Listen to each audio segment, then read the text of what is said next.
Amy, you wanted to catch up on Martinelli. I know we've been asked that before.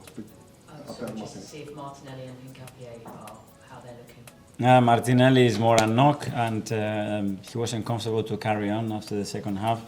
With Piero, something different because he picked up an injury against Everton.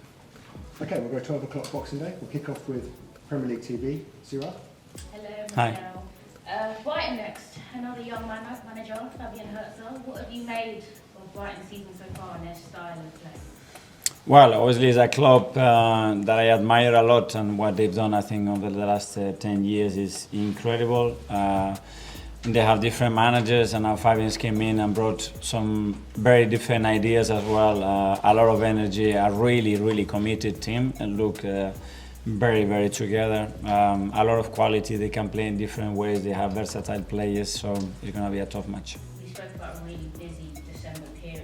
How helpful is it now to be having 2 home games in this period? Are you going to have time to switch off as well as the boys? Well, the way we need to obviously to prepare what's coming, but at least tonight and tomorrow I will have some time with my family that are here, and there is time to enjoy, there is time to work and enjoy, the pleasure and the opportunity that we have to be playing at this level in this country with the history that we have here.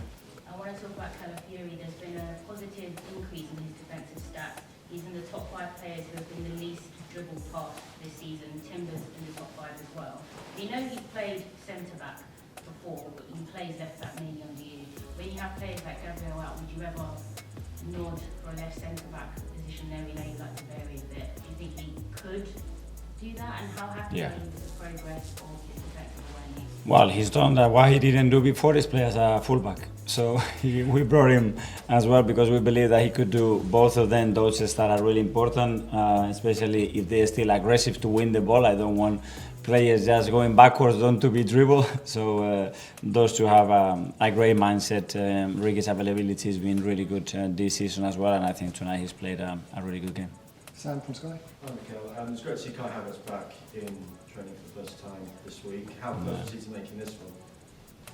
Quite close. I think it will be a matter of days, if not weeks. Let's see in the next step how he responds to that. But it's again a player that we missed a lot, a player that brings the team into a different dimension. So really happy to have him back very soon.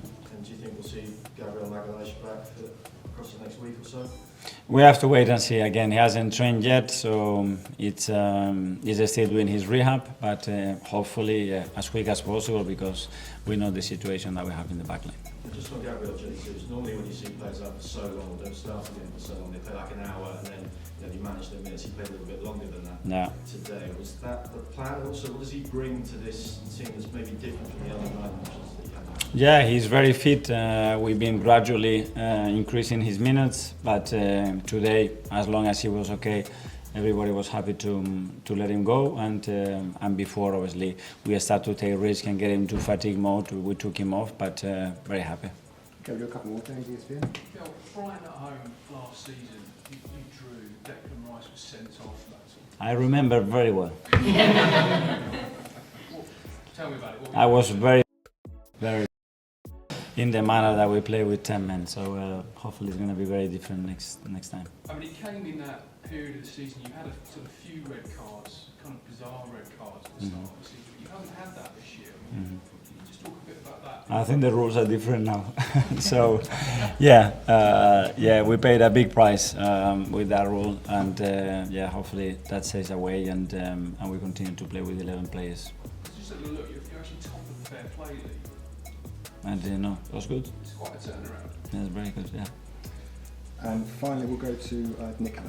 Yeah, talking about turnaround, you're only December, the top of the Premier League, top of the Champions League, semi-final of the League Cup. The players seem to believe it, the fans are talking about a quadruple. Are you thinking that's a possibility? Yeah, I just think about going home, have some rest, enjoy one day, and start to talk about Brighton. So that's what we have to do. It's a great run, isn't it? As you said, winning breeds winning mentality. It's great. We are here. Happy Christmas to everybody. So let's chat about Arsenal. I heard you saying earlier, after William Saliba made the very big claim that he thinks Arsenal can win every competition that they're playing in. You said, Dino, they can win the Premier League, they can win the Champions League, I want to know, can they win a quadruple? Because Saliba thinks they can. They're in the semi-finals of the Carabao Cup. Do you know what? Seriously, I think it was Simon Clare a couple of days ago said it's 100 to 1, the quadruple. And I thought, it's worth £1. I might have £1 on that. I'm looking at him the other day, and like Martinelli, I would get him in and say, watch this video again. He destroyed Wolves right back. That's how I want you to play. He's going at the fullback, going outside him, inside him. When he come inside, he played a 1-2 give and go, but he's going outside the fullback. He's like lightning. So you've got Martinelli, Trossard, Jesus is fit, Gyökeres, Saka, Declan Rice, Odegaard. Trossard, who I think They haven't got a bad player. If you mention an Arsenal player, centre-backs, Gabriel when fit, brilliant. Saliba, a really good centre-back partnership when they're both fit. But, I'm going to play devil's advocate here, they're top of the table in the Premier League at Christmas. This has happened 3 times in the last 4 years. We've had this conversation before, and it's not happened for them. They've not won the Premier League. They've not even won a trophy since 2020.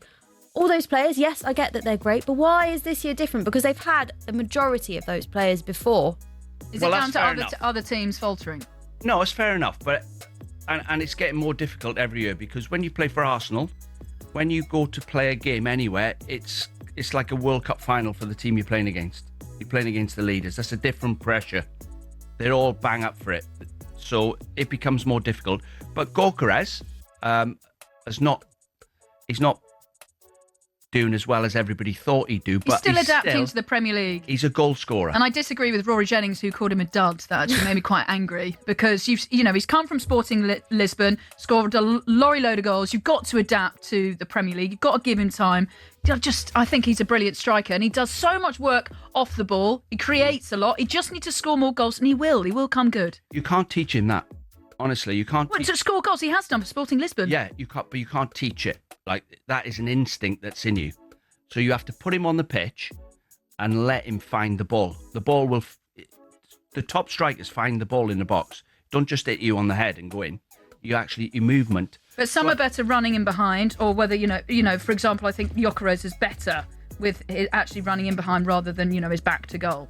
Well, for me, I would just say to him, if I was Arteta, when he walked through the door, I said, listen, just score 20 goals, hold it up when we need you to hold it up, and just work your socks off. See you tomorrow. Yeah. That's your instructions. But if you don't get 20 goals, we will replace you with someone who will.